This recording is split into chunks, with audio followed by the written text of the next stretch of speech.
So yeah, I think it's time to start. Hello everyone. So emBO++. So I'm really excited to present this year as well, and thanks to the organizers for giving the opportunity. And my topic is FPGA 101 for embedded C++ developers. I am a researcher, a PhD student, developer, and yeah, lifelong learner. And yeah, today is 25th of March, so let's start. So a brief outline. First, I'll focus why this talk, and then basically I'll focus on modern FPGAs. Then we'll go for topic regarding raising abstraction and programming FPGA. Then 4, which is more important, I call it one-stop shop C++. So basically in this part, I'll basically talk about the coding practices for the C++ developers. 5th is understanding your workload, and last we will conclude. So why this talk?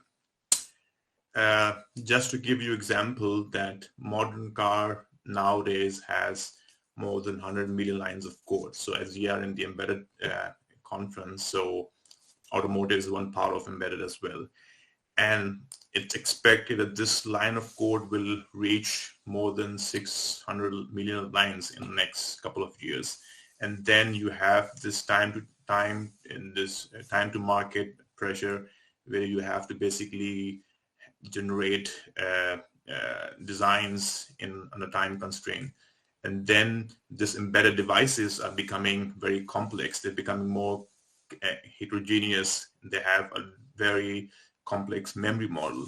So FPGA programming needs standardization. This is basically a research part as well.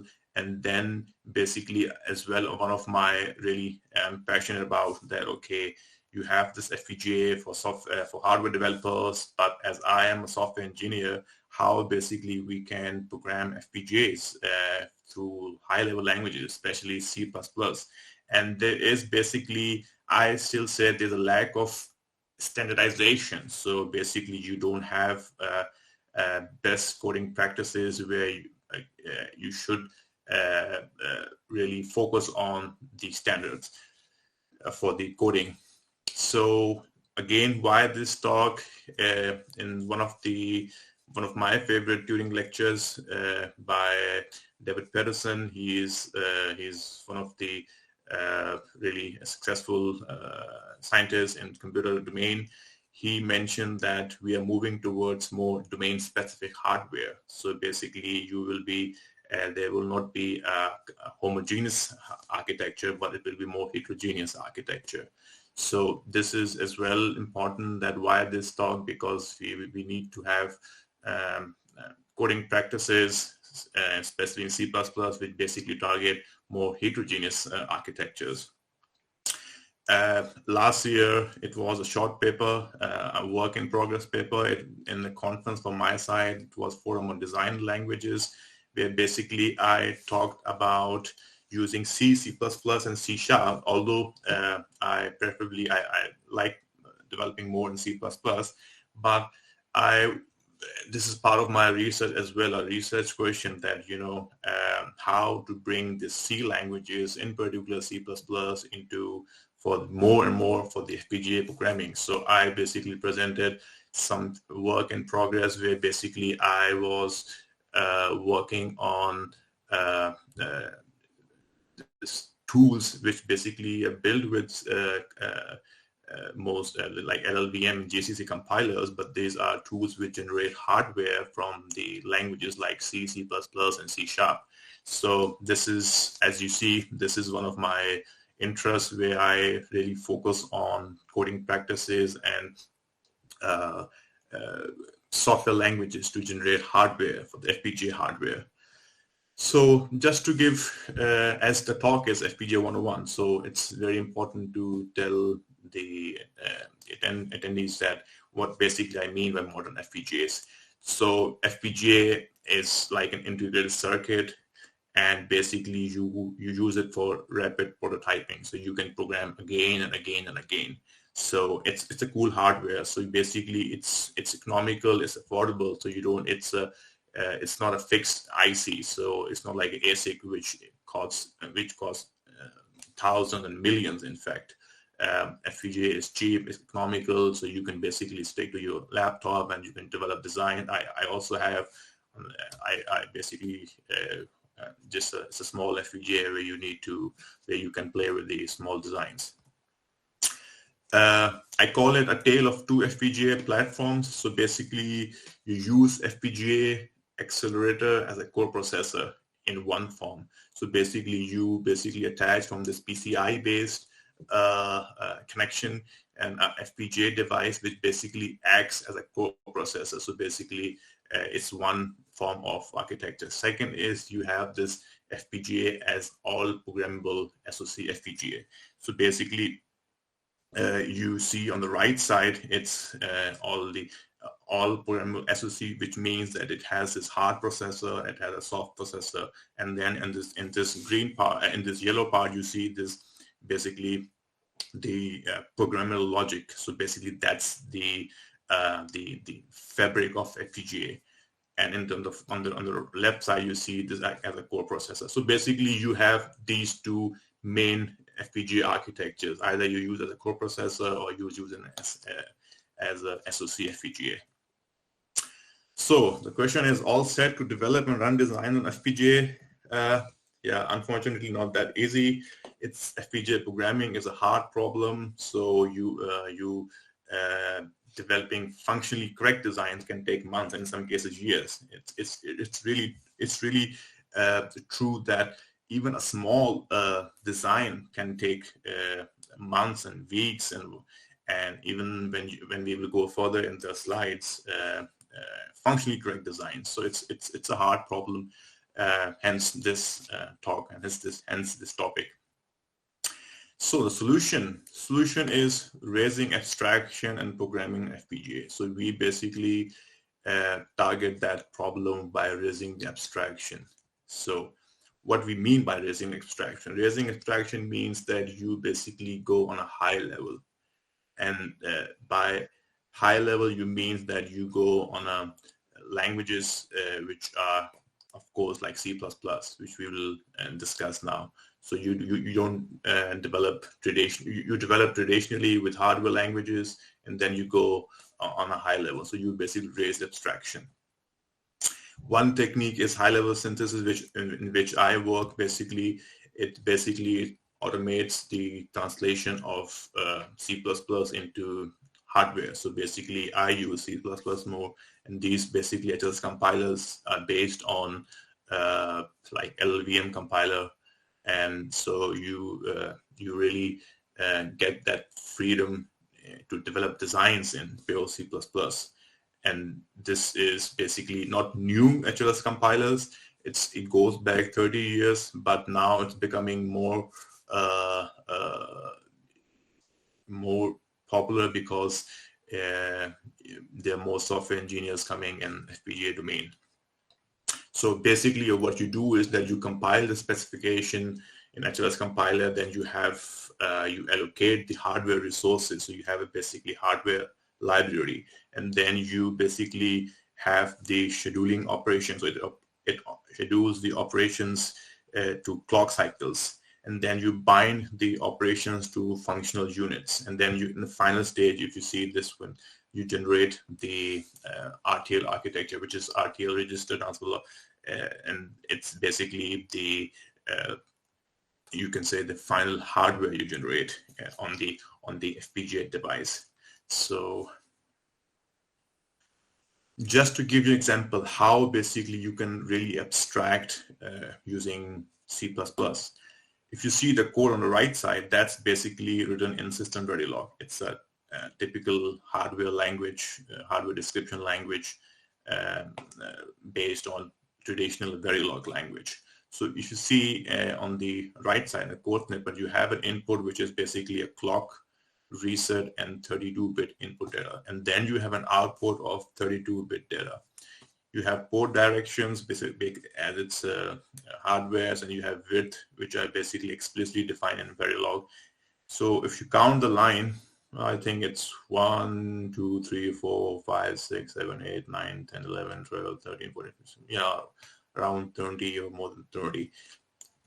Now you can basically write the same exactly device and the test and design in simple C++ code with the 3 line of codes, basically using the HLS compilers. Or so that's the abstraction you can basically achieve with the going on a high level language. So you basically, although lines of code are not does not directly means high performance. That's why comes my next slide. Basically, with the raising abstraction, you have to take into consideration things like timing. Timing refers to, like I say, clock speed of a design.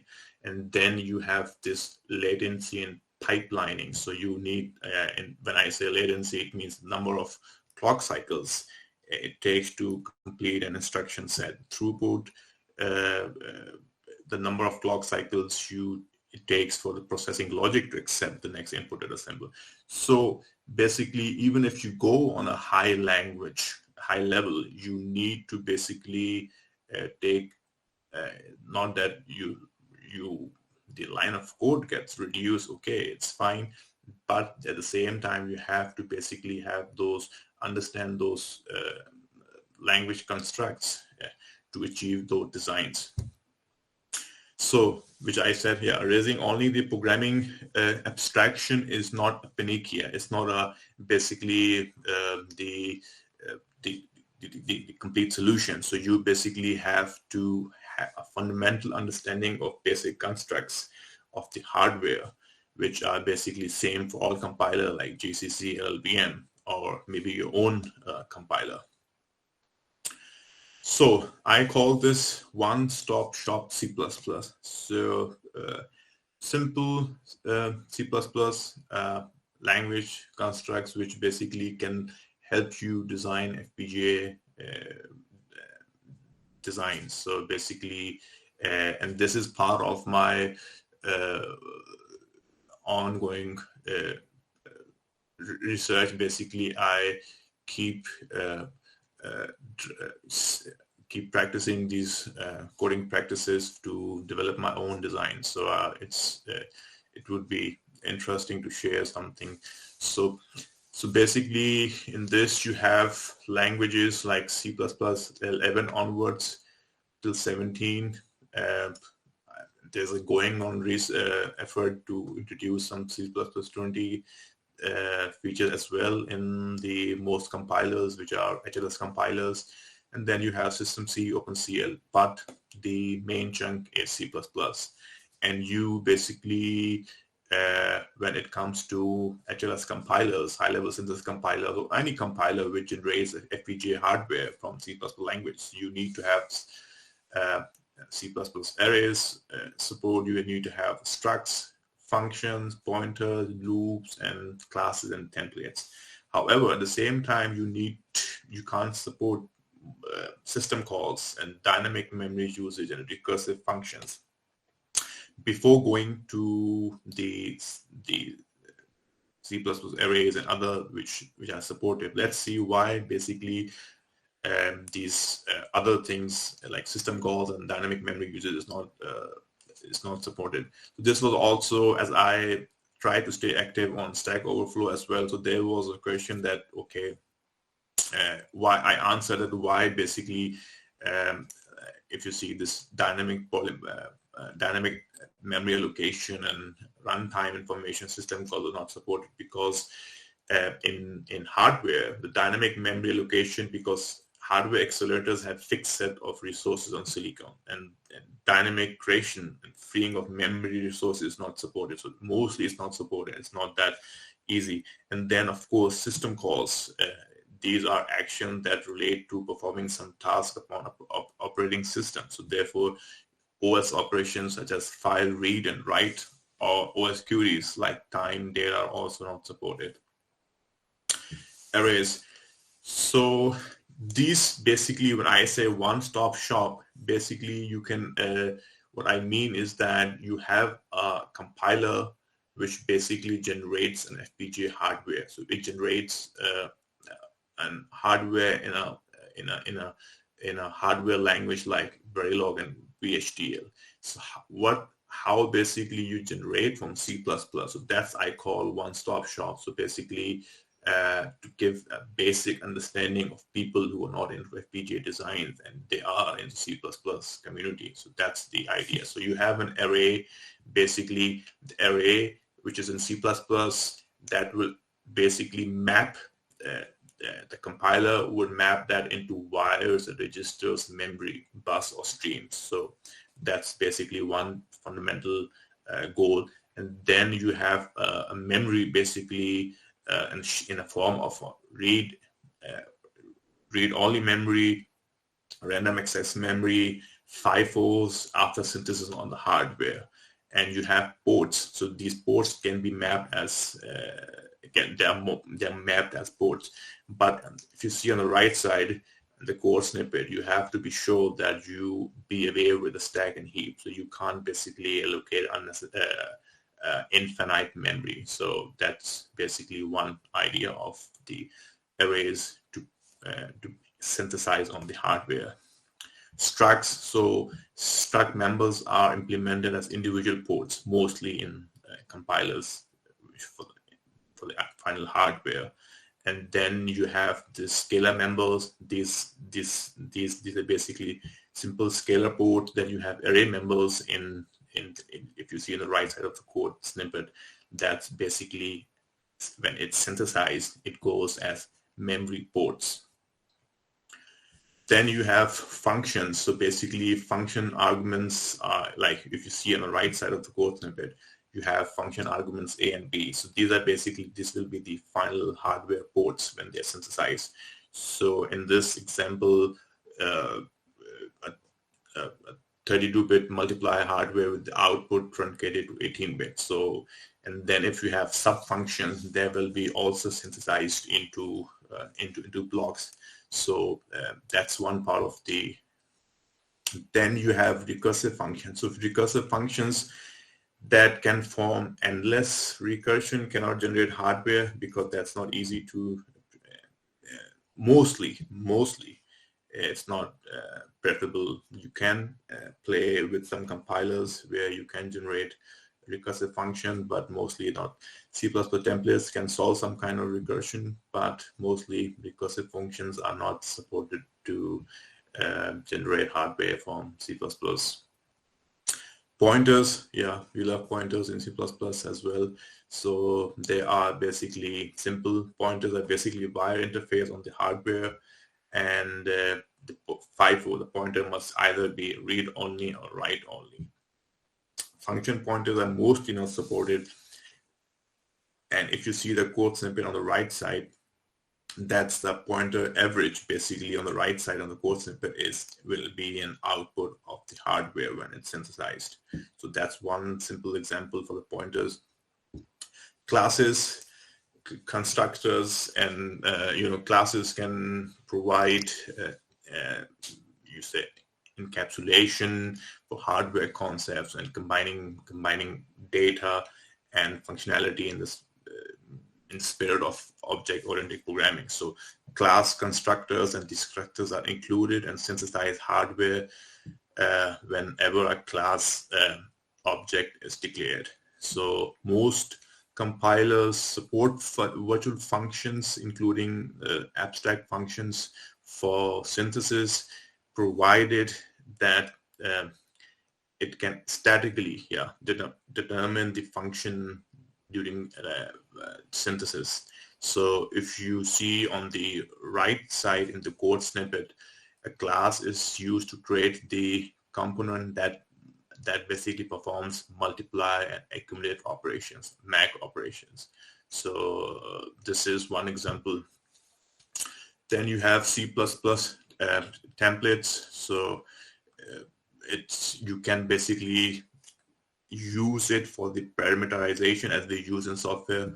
And if you see on the right side, a template, it's basically a template of a basic shift register.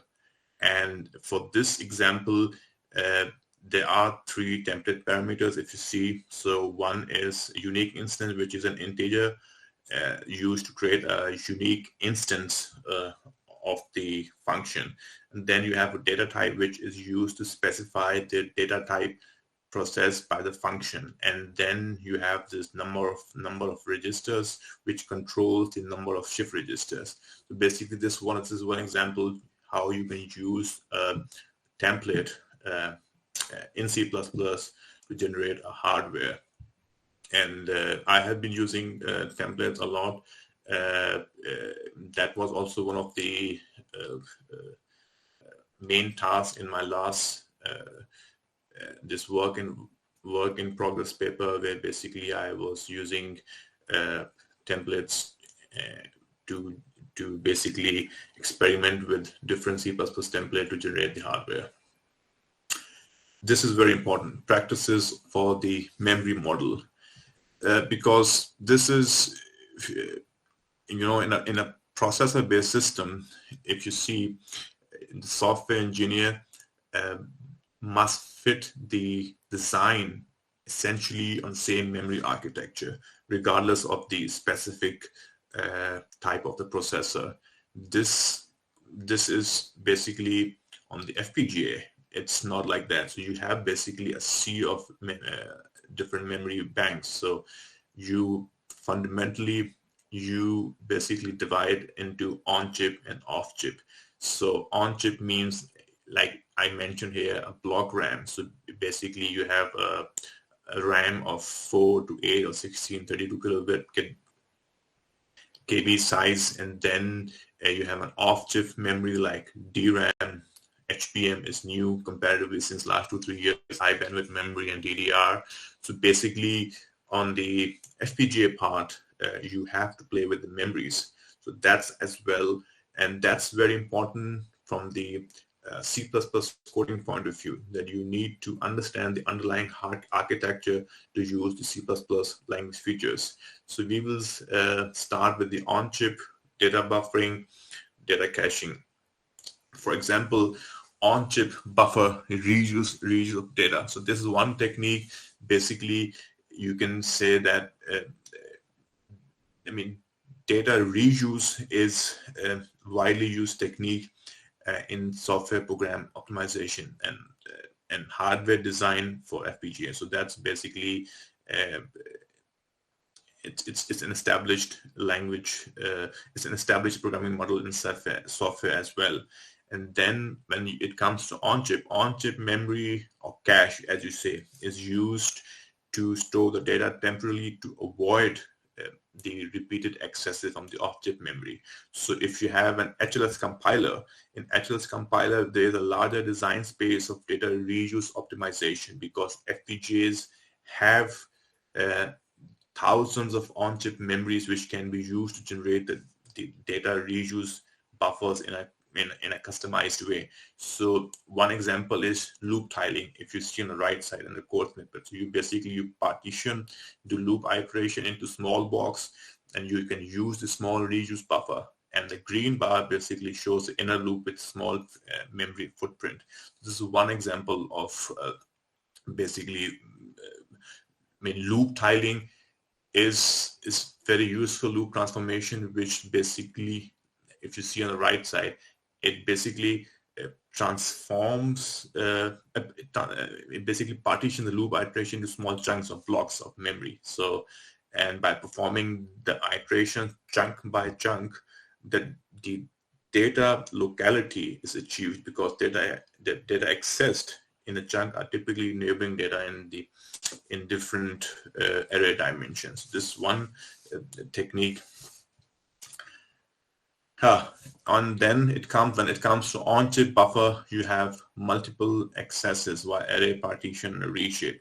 So basically, you have this array partition, array partition. Yeah, sorry. So in array partition, you have this large arrays into multiple smaller arrays, and then array reshape from one. And in array reshape, you basically from one with many elements to one with greater word width. So basically, you basically play in this part as well with on-chip buffer DRAM memory. This is one technique. Then you have on-chip data caching. So as mentioned, FPGA on-chip VRAMs are caches. So if you do not exploit program in from your programming model as well, then the hardware connects directly to DRAM. So which has, and there's no, basically you achieve no high speed. So a VRAM is a random access memory that is embedded into FPGA fabric. So a typical FPGA device includes many of these embedded memories. The exact number of memories device specific mostly. So, and then on the, so as a C++ embedded developer, if you're using HLS compiler or any compiler which generates FPGA hardware, you should add extra code to basically explicitly cache data into the FPGA on chip memory. As you see on the right side, you only need to declare local arrays that represent on-chip DRAM buffers and iteratively load input the data of a job to the arrays to compute, and then store and output the data back to the DRAM. So that's one technique. And then basically that's you do on FPGA. But when you're basically from the host side, you can use modern C++ task-based libraries like sync, package tasks, and promise and feature from the host side. So basically this, I have been experimenting with that to launch tasks on the FPGA. Basically you cache the data with for example, if you have a working size of a design which is not that bigger than the DRAM memory, so you can basically use the batching from the host side. So when you use the batching, you can use the task-based libraries and from the host side. So basically, this is where modern C++ libraries helps you to launch the tasks on the FPGA, and especially task-based computation is on the FPGA is now emerging a lot because they show a lot of improvement in the results for the performance. Then you have on-chip data streaming. So basically, this is the you exploit an industrial standard ASIC stream. So you have this design on FPGA on chip, basically like a producer and consumer model, which basically is data flow model. So you don't have in this case, there's no memory mapping involved, and it's not mentioned here, but the language OpenCL language, which it uses streaming in its constructs, and although not mentioned on the slide, there's also important idea of low latency I/O streaming. So FPGA connects network data and computation tightly with this data streaming model, and this is as well basically the producer and consumer model as well. You can use for this producer consumer programming model as well. You have C++ language features which can be exploited to implement more efficiently. Then you have this. Now we move from the on-chip to off-chip bursting. So you basically off-chip memory bandwidth is one of the key bottlenecks for system performance. So you can say a special data transfer mode, which is called burst mode, allows sharing one address. If you see it on the right side of the code, address transaction among multiple data transactions, but its limitation is that the addresses of the burst data must be continuous. So to improve the off-chip memory access efficiency, the address of the array access needs to be continuous, and the burst length needs to be long enough. So you do this as well. You can play with the C++ language model in this case for the off-chip bursting. Then you have coalescing, off-chip memory coalescing. So it's a major technique for improving the utilization of the off-chip memory bandwidth. So as the design clock frequency is typically lower than the DDR interface frequency, a wide memory word can be accessed in each kernel clock cycle. So memory coalescing combines, you can say it combines general data types such as 32-bit integer and 64-bit double precision floating point into a large memory word such as 256-bit or 512-bit and accesses the off-chip memory using the large data bit width. So multiple data with general data type can be accessed in one cycle. So you see on the right side, you have this 4 threads representing a single 4-word memory request in that case. Of course, there are more this so-called one-stop shop programming model in C++. However, the most important part, equally important, is that you need to understand your workload, or you can say you need to understand your C++ algorithm. I mean, not every workload, not every algorithm can be implemented on FPGA, or let's say it's not preferable. So this was one question on Stack Overflow in where I answered. The question was limits of workload that can be put into hardware accelerators. So the original poster OP was that I'm interested in understanding what is the percentage of workload that can almost never be put into hardware accelerators. So, and while more and more tasks are being amenable to domain-specific accelerators. So simply, the question was that what kind of workload we can put on hardware accelerators. So my answer was that, not every workload, not every algorithm is preferable to put on the FPGA hardware. For example, if you see this breadth first search data structure, it's actually very communication intensive. So you have a high data transfer from the, let's say if you have a CPU and FPGA model. So you have a lot of data transfer between two devices. And that's basically, this algorithm has to go through all its node. And that's basically not very compute intensive, but it's more communication intensive. So you have an ongoing data transfer from CPU to the FPGA, and you basically you are basically not speeding up the design, but you are basically spending your time more on the data transfer. On the other hand, if you have an algorithm like matrix multiply, basically if you see it has loops, so that's basically computationally intensive. So that's basically your ideal workload to put on the FPGA. So any design which has basically compute intensive part, that's basically your ideal workload. And then the most important part is that you need to understand your workload. Even if you find a workload or algorithm or tasks which are perfectly fine for the FPGA, you need to understand that what part of that workload or algorithm is being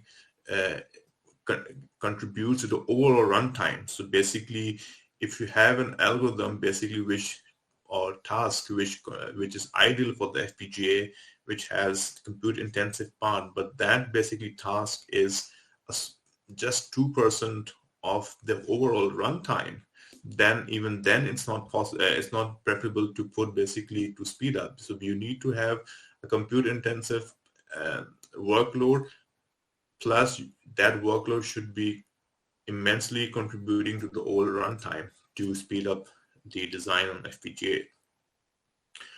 So conclusion and what to expect next. In a nutshell, C++ standard still does not get a complete hardware heterogeneity. I mean, it's one of the most preferable languages, but still has a long way to go. There was a CPP conference in which they now CPP 2021, they were basically they discussed putting more C++ 20 features for the FPGAs. So this is the more research is focused on single source standards in C++. So basically you need to have a single source for not only FPGA, for any hardware accelerator. And that's basically the very exciting times nowadays if you are a C++ developer, because in my view, there's no other language which is basically making more progress in that area. That's why I love programming. I love using C++ FPGA, because you see the language being developed for now all the hardware accelerators. So that's the one conclusion, that okay, we need to move to a single source standard. Yeah, so I basically, whatever I work, mostly they are open source and happy to collaborate. So if you want to work on projects which basically simple, let's say C++, which generates FPGA hardware, I am always willing to collaborate and learn more. Yeah, that's all, folks. Thanks. If you have any questions, you can ask. Thank you.